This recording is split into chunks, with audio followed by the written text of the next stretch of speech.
नमस्कार दोस्तों, आप सभी का रॉस शॉन चैनल में बहुत-बहुत स्वागत है। जैसा कि हम ये सीरीज़ लिए हुए हैं कि पियाजे कोहलबर्ग वाइगोत्स्की के सिद्धांत के बारे में कि किस प्रकार से कितने और किस-किस तरीके से इससे क्वेश्चन सीटेट में और आने वाले हर ट्रीट में जो भी टीचिंग से रिलेटेड एग्ज़ाम है उसमें ये पूछे जाते ही जाते हैं, क्योंकि ये ऐसा ही इन लोगों मनोवैज्ञानिक का ये सब सिद्धांत है। सबसे ज़्यादा इम्पोर्टेंस देखा जाता है पियाजे कोहलबर्ग वाइगोत्स्की, जिन्हें तीनों को हम कवर करेंगे, जिसमें पिछली वीडियो में आपने देखा होगा, नहीं देखा होगा तो लिंक मेरे डिस्क्रिप्शन पे दिया हुआ है। आप प्लीज़ उसे एक बार देख लीजिए। ज़्यादा लॉन्ग नहीं है वीडियो, सिर्फ और सिर्फ 6 मिनट का ही है, 6 मिनट का वीडियो है।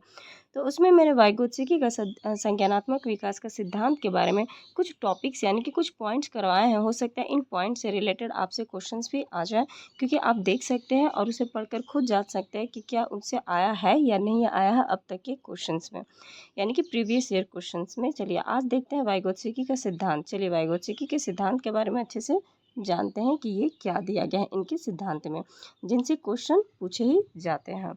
सबसे पहला पॉइंट्स पढ़ते हैं वाइगोत्स्की के सिद्धांत में। वाइगोत्स्की ने अपने संज्ञानात्मक विकास के सिद्धांत में क्या दिया है, सबसे पहले माइंड में यही आता है। वाइगोत्स्की का नाम सुनते ही सामाजिक, सांस्कृतिक और तीसरा क्या आता है, भाषा। ओके, क्योंकि हम जानते हैं कि उन्होंने सामाजिक, सांस्कृतिक और भाषा, जो कि लैंग्वेज पे ही तीन उनका मुख्य अहम बिंदु है। एस तो सबसे पहले हम देख लेते हैं कि क्या है इनका। तो समाज, ओके, संस्कृति पर अत्यधिक बल डाला है किन्होंने, वाइगोत्स्की जी ने। ये माइंड में आपको रखना ही रखना है। वाइगोत्स्की का नाम आते के साथ समाज, संस्कृति और तीसरा मैं खुद बोली भाषा, ये तीनों चीज़ पे रखना ही रखना है। ओके, यही कारण है कि उनके सिद्धांत को सामाजिक सांस्कृतिक सिद्धांत कहा जाता है। बिल्कुल, वाइगोत्स्की सामाजिक कारक व भाषा को महत्वपूर्ण मानते हैं। देखिए थर्ड पॉइंट आ गया भाषा। ओके, वाइगोत्स्की का जो सबसे बड़ा सिद्धांत है यही है, समाज, संस्कृति और भाषा। तो ये मानते हैं, इन्हीं तीनों से इनका महत्वपूर्ण ये सिद्धांत बना हुआ है। तो यहाँ आगे देखते हैं शिक्षक व वयस्क। यहाँ पर शिक्षक और वयस्क की भी बातें की गई है कि भूमिका को भी स्वीकारते हैं। कौन, वाइगोत्स्की स्वीकारते हैं, जो कि जिन पियाजे नहीं स्वीकारते हैं। ओके, जस्ट हमने पिछले वीडियो में पिछले पॉइंट्स में देखा था कि जिन पियाजे और वाइगोत्स्की के बीच थोड़े से मतभेद दिखने हमें मिलते हैं। ऐसा नहीं बोल सकते नहीं है, लेकिन ये नहीं कहेंगे कि दोनों बिल्कुल भी एक जैसे है। ओके, लेकिन थोड़ा बहुत बातों में है बिल्कुल, क्योंकि इनका रास्ता अलग है, उनका रास्ता अलग है, लेकिन टॉपिक दोनों का सेम ही है। ओके, यानी कि डेवलपमेंट पर, कॉग्निटिव डेवलपमेंट पर ही है, जिन्हें संज्ञानात्मक विकास हम कहते हैं। इनका मानना है कि सहयोगात्मक अधिगम, जिन्हें हम कोलैबोरेटिव लर्निंग के नाम से जानते हैं, अत्यधिक महत्वपूर्ण है। किनका मानना है, वाइगोत्स्की जी का मानना है कि यह जो सहयोगात्मक अधिगम है, जिन्हें हम कोलैबोरेटिव लर्निंग कहते हैं, अत्यधिक महत्वपूर्ण है। क्यों अत्यधिक महत्वपूर्ण है, क्योंकि वाइगोत्स्की ने कहा है कि संज्ञानात्मक विकास एक अंतर व्यक्ति है ना। ये सबसे इंपॉर्टेंट पॉइंट है जो क्वेश्चन में बिल्कुल आपको दिखा गया होगा, यदि आप प्रीवियस ईयर पेपर कर रहे हैं। तो नहीं कर रहे हैं तो कोई बात नहीं, मैं लाऊंगी प्रीवियस ईयर पेपर, उसमें भी आप ये इनसे जुड़े क्वेश्चन देख सकते हैं। और जस्ट मैं ये टॉपिक खत्म होने के बाद मैं प्रीवियस ईयर यानी इनसे जुड़े क्वेश्चन आंसर भी आपको कराने वाली हूँ। तो यहाँ आप देख सकते हैं अंतर व्यक्तिक। अब ये क्या होता है, ये भी माइंड में आता है कि अब इसको क्या बोला जाता है, जो अंतर व्यक्तित्व, जो जिन्हें हम इंटरपर्सनल के नाम से भी जानते हैं। इंग्लिश में आप याद कीजिएगा, सबसे बेस्ट ऑप्शन रहता है हिंदी के मुकाबले, क्योंकि अंता और अंतरा इस तरीके से थोड़ा सा वर्ड्स आगे में चेंजिंग डाल करके कन्फ्यूजन हो जाता है एग्जाम हॉल में। अभी नहीं, लेकिन एग्जाम हॉल में जरूर हो जाता है कुछ स्टूडेंट्स को, तो वो ना हो इसलिए इंग्लिश को भी थोड़ा सा ध्यान में रखना होगा। सामाजिक परिस्थिति में संपन्न होता है, जिसमें बालकों को अपने वास्तविक विकास के स्तर, अर्थात जहाँ वे बिना किसी मदद के स्वयं कोई कार्य कर सके, से अलग उनके संभाव्य विकास के स्तर, अर्थात जहाँ वे किसी की सहायता प्राप्त कर कोई कार्य कर सकते हैं, कि और ले जाने का प्रयास किया जाता है। अब ये आप कहेंगे ये क्या पढ़ रहे हैं, तो बिल्कुल आपको इससे थोड़ा थोड़ा अनुभव हो रहा होगा कि क्या हम इस पे बात कर रहे हैं। जी हाँ, आप बिल्कुल सही सोच रहे हैं। इन दोनों के बीच के अंतर को वाइगोत्स्की ने समीपस्थ विकास का क्षेत्र, जिन्हें हम zone of proximal development of ZPD okay कहा है। बिल्कुल इसी की बात है, ZPD, जो कि बहुत इंपॉर्टेंट है वाइगोत्स्की के सिद्धांत में। और ये हर क्वेश्चन यानी हर प्रीवियस ईयर यानी कि हर साल के प्रीवियस ईयर क्वेश्चन में आपको ZPD से एक ने कम से कम तो एक या दो क्वेश्चन आपको मिलेंगे ही मिलेंगे देखने को।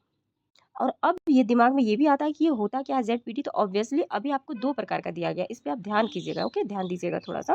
यहाँ पर सबसे पहला बोला गया है यहाँ पर कि कोई भी कार्य कर सकते हैं से अलग उसके संभाव्य विकास। ओके, संभाव्य विकास के स्तर, जिन्हें अर्थात जहाँ वे किसी की सहायता प्राप्त कर कोई कार्य कर सकता है, यानी कि कोई भी बंदा यानी कोई भी बंदी, जो भी है, बच्चे भी हम बात कर सकते हैं, वो किसी की सहायता प्राप्त करके ही किसी कार्य को कर पा रहे हैं, खुद से नहीं कर पा रहे हैं, तो वो जो आपका है उसको संभाव्य विकास के अंतर्गत आ रहा है। ओके, लेकिन की और ले जाने वाला, अब इसको भी ज्वाइन कर लीजिए कि की और यानी कि संभाव्य विकास कहते हैं, जिसे अभी आप समझ गए किसे संभाव्य विकास, जो किसी की हेल्प के थ्रू किया जा सके कार्य। अब जब किसी के हेल्प के थ्रू कार्य किया जाया जा रहा है तो उसी जो प्रयास हो रहा है इन दोनों के बीच के जो है ना अंतर, यानी उसको समीपस्थ विकास का क्षेत्र कहेंगे, जिन्हें इंग्लिश में जोन ऑफ प्रॉक्सिमल डेवलपमेंट कहा जाता है। ये भी आप याद कर लीजिएगा, जोन ऑफ प्रॉक्सिमल डेवलपमेंट का भी फुल फॉर्म पूछा जाता था पहले, चेंज कर करके क्वेश्चन को, इसी को जोन ऑफ प्रॉक्सिमल को डिफरेंट कर देगा, है ना, तो प्रॉक्सिमल प्रॉक्सिमियल कुछ कर देगा, तो उसकी जगह पर आपको ये अच्छे से पता होना चाहिए। तो फिलहाल यहाँ पर बोल रहा है कि जो हेल्प, जैसे कि एक स्कैप फोल्डिंग है, ओके, और ये जोन ऑफ प्रॉक्सिमल डेवलपमेंट यानी जेडपीडी, इन दोनों में आपका अंतर क्या है, इन दोनों अंतर यदि समझे तो देखिए, सबसे पहली बात, हम इन दोनों के अंतर को यदि समझना चाहे तो के माध्यम से चलिए थोड़ा सा समझते हैं। ओके, यानी कि जोन ऑफ प्रॉक्सिमल डेवलपमेंट, लेकिन अभी हम जोन ऑफ प्रॉक्सिमल डेवलपमेंट में जाने से अच्छा स्कैप फोल्डिंग को थोड़ा सा समझते हैं। जैसे कि यहाँ पर फर्स्ट फिगर में आपको देखने को प्राप्त हो रहा है कि क्यों पाड़, है ना, पाड़ आखिरकार क्यों जरूरी है।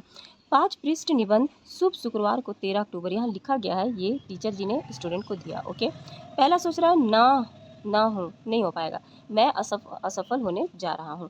अब ये सोच रही है मैं 5 पृष्ठ निबंध नहीं लिख सकता हूँ। ओके, यानी मैं कहाँ से लिखूँगा, मुझसे तो ये होने वाला नहीं है। 1 पेज रहता, 2 पेज रहता, किसी प्रकार से मैं लिख लेता, लेकिन 5 पृष्ठ मुझसे निबंध तो नहीं हो पाएगा। क्यों ऐसा दिमाग में है? क्योंकि कोई भी डरावने शिक्षक नहीं बनना चाहता है। ओके, इस तरीके से कोई भी शिक्षक डरावना नहीं बनना चाहता कि बच्चे लोग के माइंड में इतना डर बैठ जाए। दूसरा, मुझसे कहाँ गलती हो गई, ये ऑफिस में बैठ के सोच रहा है, क्योंकि इसको पता चला कि कुछ न कुछ, क्योंकि इसने विफलता की तरह महसूस करना पसंद नहीं है, किसी को भी पसंद नहीं है, कोई भी व्यक्ति को, कि वो विफल हो जाए। ओके, और विफलता का वो महसूस करना पसंद बिल्कुल भी नहीं है। यहाँ बात करें थर्ड फिगर की, तो यहाँ पर टीचर बोल रही है सिर से पैर की अंगुली तक सशस्त्र। ओके, तो कोई भी क्योंकि हर कोई एक समान जानता नहीं है, सबके पास अलग अलग ज्ञान होता है। ओके, और सबके पास कुछ न कुछ मतलब अपना अपना ज्ञान होता है।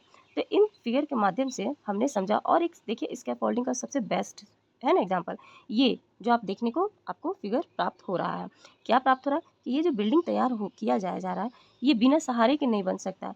फर्स्ट फ्लोर के बाद second floor, third floor, fourth floor, fifth floor. Okay, तो इसमें जितना भी मतलब यहाँ पर जो भी बिल्डिंग में फ्लोर्स अपने बन रहे हैं, रेडी हो रहे हैं, तो सबसे पहला फ्लोर बनने के लिए यहाँ पर ये ढांचा यानी कि कुछ न कुछ तैयार किया गया होगा, इसका साँचा जिसे पाड़ बोलते हैं, इनकी मदद से ही लोग इसे कंप्लीट कर पाए होंगे। ऊपर अगला फ्लोर बनाने के लिए फिर उससे बड़ा साँचा तैयार किए, इसमें जा करके तब अगला जो है नेक्स्ट लेवल का इन्होंने पार किया। उसी प्रकार से धीरे धीरे धीरे धीरे आगे बढ़ते गए, और ये जो बिल्डिंग का जो कंस्ट्रक्टिव कार्य है वो अपना पूरा होता गया। ओके, यानी कि बनता गया नेक्स्ट नेक्स्ट नेक्स्ट फ्लोर, एक एक स्टेप बढ़ता जा रहा है। बदले में ये पाड़ यहाँ लगा है, ये जो बना हुआ है, और यहाँ पर जो आपको आदमी दिख रहे हैं काम करते हुए, अंदर में भी है बाहर में भी है, ये कब तक रहेंगे, ये हमेशा तो नहीं इसमें रहेंगे, ये तब तक रहेंगे जब तक ये बन ना जाए। जिस दिन इसका काम कंप्लीट हुआ, ये बनकर तैयार हो गया, उस दिन ये जो साँचा है ना, ये अपने आप गिर जाएगा। ओके, इसे हटा दिया जाएगा। क्यों? क्योंकि ये बनकर तैयार हो चुका है, अब ये खुद पर खड़ा रह सकता है। शुरुआत में ये खड़ा नहीं रह सकता था, इसे बनने के लिए सहारे की आवश्यकता थी, जो कि ये सहारा दिया गया। जब ये सहारे का काम कंप्लीट हो गया, ये बिल्डिंग बन के तैयार हो चुका, अब इसे सहारे की जरूरत नहीं है, तो इन सभी चीज़ों को, खंभों को नीचे से हटा दिया जाएगा। ओके, चाहे छोटा सा काम हो या बड़े से काम हो, हर काम को लेकर के बताया जा रहा है, ये सिर्फ एग्जाम्पल है आपके सामने। चलिए आगे बढ़ते हैं।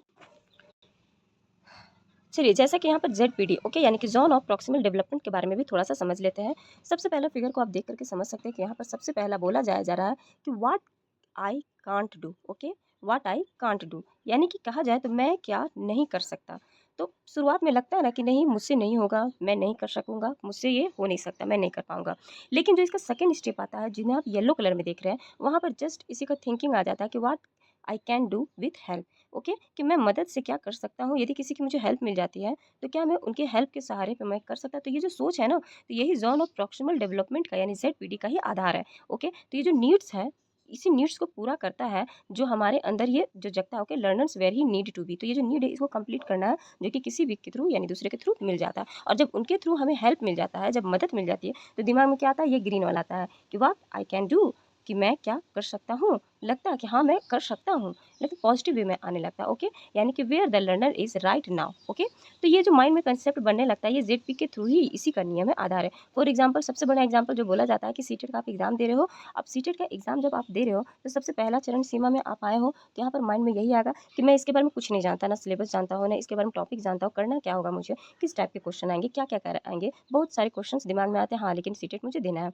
सेकंड स्टेप आपका आता है कि जब किसी की हेल्प मिलती है, यानी आप यूट्यूब का सहारा लेते हो, या अपना पर्सनल कोई भी टीचर्स या फिर कोई भी जान पहचान फ्रेंड सर्कल या फिर पेरेंट्स एनी हाउ जो भी आपके घर के गार्जियन, उनके हेल्प जब आपको मिलता है, इसके बारे में आपको सिलेबस का पता चलता है, इसके बारे में एग्जाम का आपको हर वो नॉलेज मिलता है, आपको पता चल जाता है, बेस पता चल जाता है कि अरे प्रीवियस ईयर पेपर करो, कुछ टॉपिक्स को याद करो, इंपॉर्टेंट थोड़ा प्रैक्टिस करो, कुछ दिन दो, अपना टाइम दो और इसके बेस को समझो, उस पर कंटिन्यूटी बना के रखो। बिल्कुल, तो दिमाग में एक चीज़ आता है कि बात can I do with help, कि हाँ मैं हेल्प के थ्रू तो कर पाऊंगा कि नहीं कर पाऊंगा, हाँ बिल्कुल मैं मदद के द्वारा कर सकता हूँ क्या।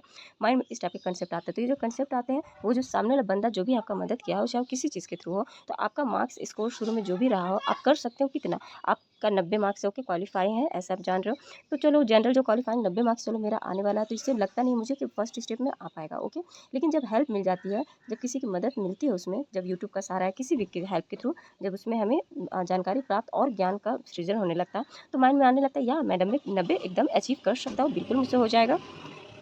लास्टली ऐसा लगने लगता है कि वाट आई कैन डू, मैंने कर लिया, यानी कि क्या मैं हाँ चलो इसमें मैंने मतलब क्या मैं कर सकता हूँ, क्या नहीं कर सकता, जो नहीं का था सवाल वो अब कर सकता हूँ मैं बदल जाता है। क्यों?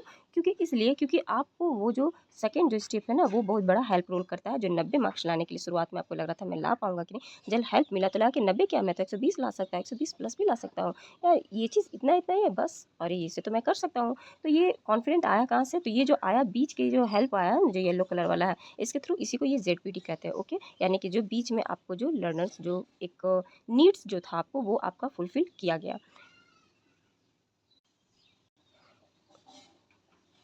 उसी को यहाँ पर आपको बोला जाया जा रहा है ना, यहाँ पर आपको उसी चीज़ को बोला जाया जा रहा है कि यहाँ पर जो यहाँ पर अर्थात जहाँ भी किसी की सहायता प्राप्त कर कोई भी कार्य कर सकता है। ठीक है, जब हेल्प मिल जाएगी तो आप ऑब्वियसली कोई भी कार्य करोगे, कॉन्फिडेंट लेवल बढ़ेगा, नॉलेज भी बढ़ गया, तो लगता है कि हाँ हम ये चीज़ कर लेंगे। तो इन दोनों के जो बीच का जो अंतर हो गया ना, जो आपका सोच और जो सामने वाला का सोच, वो जो बीच का अंतर उसके आने से पहले का और जब उसको मिल गया, वो इन दोनों का जो अंतर हो गया ना, इसी को वाइगोत्स्की कहते हैं समीपस्थ विकास का क्षेत्र, यानी कि जोन ऑफ प्रॉक्सिमल डेवलपमेंट। बस यही सिर्फ छोटा सा टॉपिक है और यही इतना अंतर है जो इस क्वेश्चन को मतलब पलट देता है। ओके, हो सकता है इस बार भी आपको देखने के लिए बिल्कुल मिले जॉन अप्रॉक्सिमल डेवलपमेंट से क्वेश्चन, लेकिन थोड़ा सा इसी को घुमा के दे, क्योंकि आपके लिए ये समझना ज़्यादा जरूरी है, ना कि रटना। चलिए आगे बढ़ते हैं, आगे देखिए वाइगोत्स्की का क्या मानना था वो भी हम जान लेते हैं।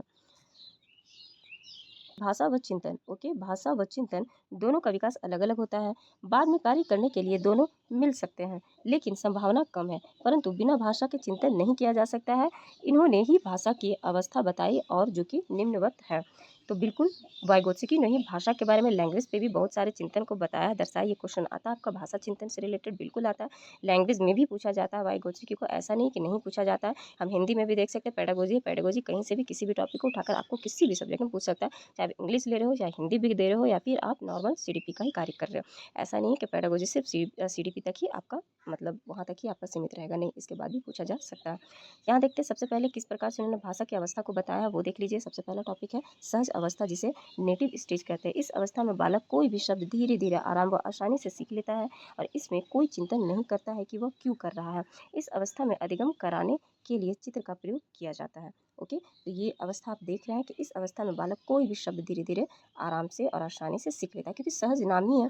आप देख सकते हैं ये सहज का मतलब क्या है। सहज मतलब नेटिव स्टेज, यानी सबसे छोटा, सबसे स्तर, सबसे सरल। ओके, तो सहज हो, जो सबसे आसानी से सीखा जा सकता है बच्चे के लिए, जिसे हम शुरुआत पीरियड में आराम से लैंग्वेज के थ्रू ही हम समझाना स्टार्ट करते हैं ना शरीर में। शुरुआत में यदि हमें उन्हें पढ़ाना है, एप्पल के बारे में पढ़ाना हो, तो A फॉर एप्पल होता है, एप्पल मीन सेब होता है। सबसे पहले ये सिर्फ लिख कर तो नहीं बताते, हम पहले उन्हें लैंग्वेज के थ्रू बताते हैं। सहज जितना से जितना सरल जो हो, तो ज़रूरत एप्पल ला करके दिखाना पड़े, तो मतलब बच्चे कितना आसानी तरीके से अपना चिंतन के थ्रू उस चीज़ को सीख ले, किस यही अवस्था ही अधिगम कराने का मतलब चित्र के द्वारा प्रयोग किया जाता है।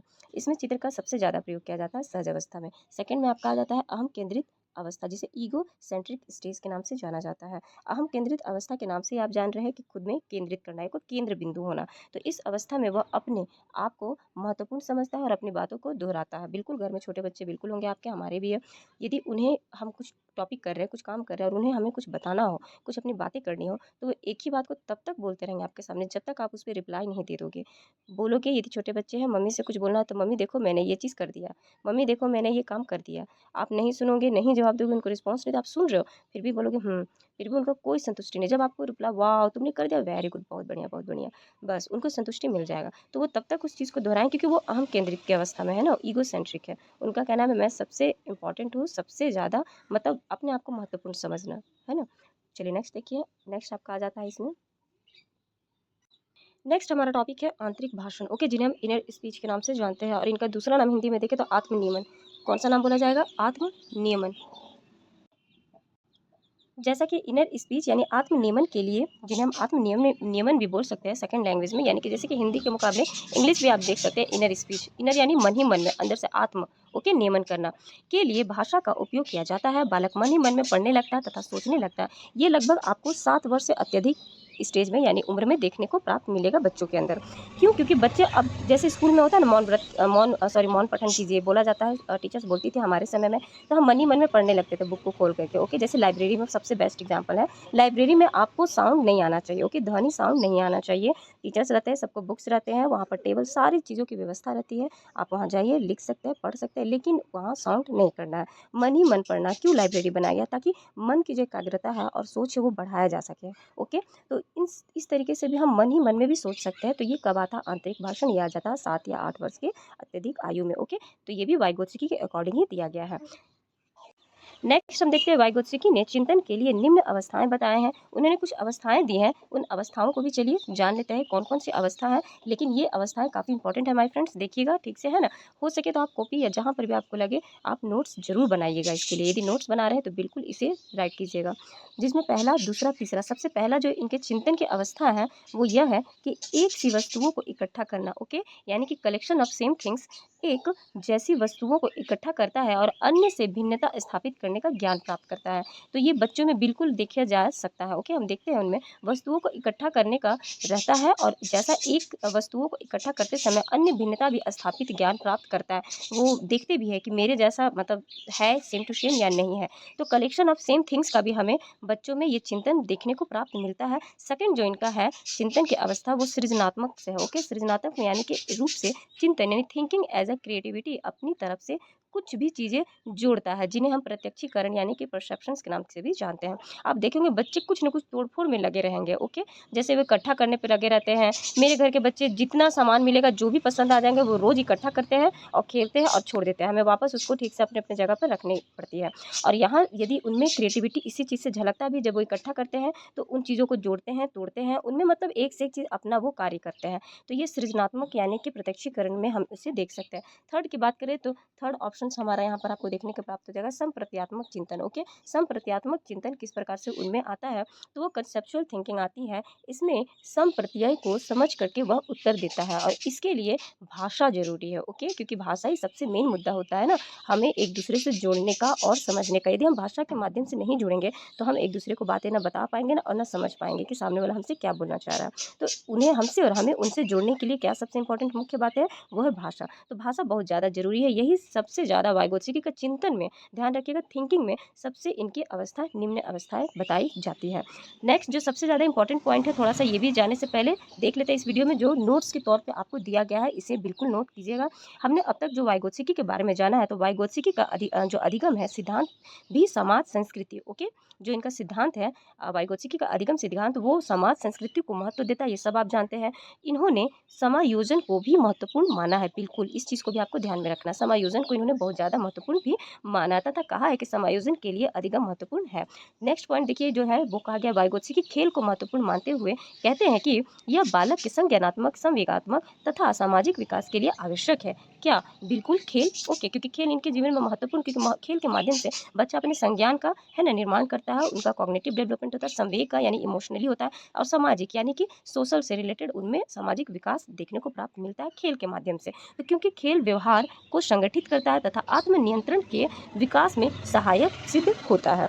तो माय फ्रेंड्स देखिए, ये जो इतना इंपॉर्टेंट टॉपिक दिया हुआ, देखने में आपको सिंपल लगेगा और लगेगा या क्या ये चीज़ पढ़ना है, हाँ देखा जाएगा, लेकिन माय फ्रेंड्स यही सब में से यकीन कीजिए क्वेश्चंस बनते हैं, और ये क्वेश्चन जब बनते हैं तो हमें लगता है उस समय कि ये चीज़ क्यों नहीं, टॉपिक को हमने पढ़ लिया, और आप प्रीवियस ईयर पेपर से भी इसे देख सकते हैं। इनसे रिलेटेड क्वेश्चन भी मैं लाऊंगी और बिल्कुल देखा जा सकता है, देखिएगा इसमें। चलिए कुछ क्वेश्चंस को भी देख लेते हैं। देखिए यहाँ पर जैसे फॉर एग्जांपल 13 क्वेश्चंस आपका दिया गया है, ये प्याजे से रिलेटेड दिया गया है, ओके, जो कि प्याजे के बारे में अभी हमने नहीं पढ़ा है। यहाँ 12 देखिए ले वाइगोत्स्की का, देखिए समाज संरचना सिद्धांत में यहाँ पर दिया गया, समाज संरचना सिद्धांत में दृढ़ विश्वास रखने वाले शिक्षक के नाते से आप अपने बच्चों को आकलन करने में निम्न में से किस विधि का मतलब वरीयत करेंगे, देंगे। तो यहाँ फर्स्ट, सेकंड, थर्ड, फोर्थ देखिए चारों ऑप्शन दिए गए हैं। यहाँ पर तथ्य पर आधारित प्रत्यास्मरण के प्रश्न, या फिर सेकंड ऑप्शन आपका कह रहा है कि वस्तुपरक बहुविकल्पीय प्रकार के प्रश्न देंगे, या थर्ड ऑप्शन आपका कहता है कि सहयोगी प्रोजेक्ट, या फिर फोर्थ आपका मानकीकृत परीक्षण। तो ये जो ऑप्शन दिए हुए हैं हम सबको ये सारे के सारे प्रश्न को करेंगे। इसमें टोटल कंबाइन है क्वेश्चन, चाहे वो वाइगोत्स्की का हो, कोहलबर्ग का हो, या फिर जिन प्याजे का हो। लेकिन ये बनाएंगे कब, ये करेंगे कब, जब हम इनके सिद्धांत को पढ़ेंगे और समझेंगे। अभ्यासकारी बिल्कुल है, लेकिन उससे पहले जरूरी है कि हम इनके द्वारा जो सिद्धांत दिए गए हैं प्याजे, कोहलबर्ग, वाइगोत्स्की, इनको अच्छे से समझ ले, जान ले, तब इनसे जुड़े क्वेश्चंस को हम करेंगे। तो वाइगोत्स्की के सिद्धांत को हमने आज जाना, इस वीडियो में कंप्लीट किया, और हम देखेंगे नेक्स्ट जिन प्याजे का सिद्धांत में अपने अगले वीडियो में। ये वीडियो देखने के लिए आपका बहुत बहुत धन्यवाद। मिलते हैं हम अपने अगले वीडियो में।